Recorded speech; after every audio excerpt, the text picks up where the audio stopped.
asking people, "Why is your marriage?" What? And I haven't been asked that, but you know. You to have hope until we're old, to stay faithful to this love one day at a time. So, how do you keep family out of your marriage? Now, me myself, I feel like it's none of my family's business what goes on in my household.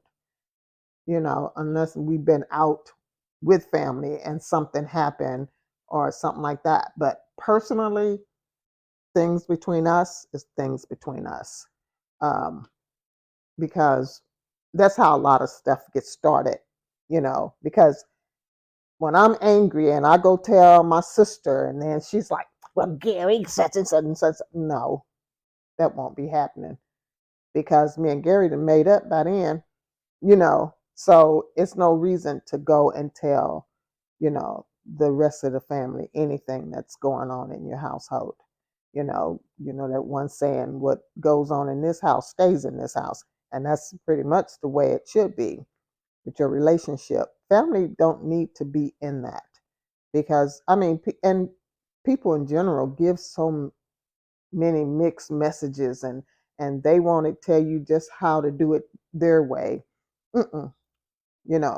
If we, the Bible tells us, and all you get and get an understanding. So we are the ones to get that understanding, not the family. They don't need, I just feel like it's no reason to even involve them in our relationship, things that are going on in our household. Yeah, like I said, I think she's hitting things right on the head because out of the years that we've been married, family have never really been involved in our marriage. Mm-mm. I can honestly say that.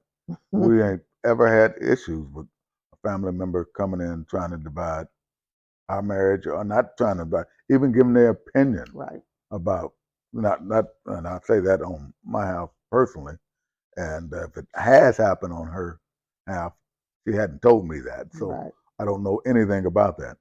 So when it's all said and done, I'd like to hear some opinions on that. But and vice versa. And on the other end, we don't get involved in other people's marriage Mm-hmm. and relationship, including family, Mm-hmm. because that's a dangerous thing. Yeah. We here to help build the marriage. Marriages have to go through what they have to go through, and some, they're going to struggle, and they're going to be on their own. And you Mm-hmm. might see something that hey, that I wouldn't do all that. No, you got to learn unless a person comes to you. But I don't go in asking people, why is your marriage? What? And I haven't been asked that, but people do ask all kinds of questions to kind of pry themselves into your marriage. Mm-hmm. But that's something I think you have to have an understanding on the day you marry. When you make those wedding vows, I keep going back to them. That nobody comes in between you all as a relationship. Now, if you have issues, bad issues, and you do want to get somebody involved, you need to sit down and talk to the individual so you can talk to them about it. They're Christian counselors. They're really good counselors, marriage counselors. I'm all for it. I'm not saying don't do that. That's a whole different story. Right. But your question was, how do you get family members out of your marriage? And that's part of it. That Hello.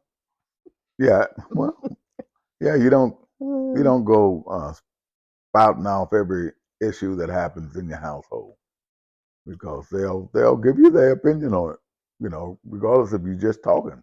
Well, I got a good friend. I can just kind of talk to him about what I'm going through. And next thing you know, they're looking at you cross-eyed, and you wondered what. But yeah, so you got to keep some things within your own household, Mm-hmm. and and work it out between yourselves. That's my opinion.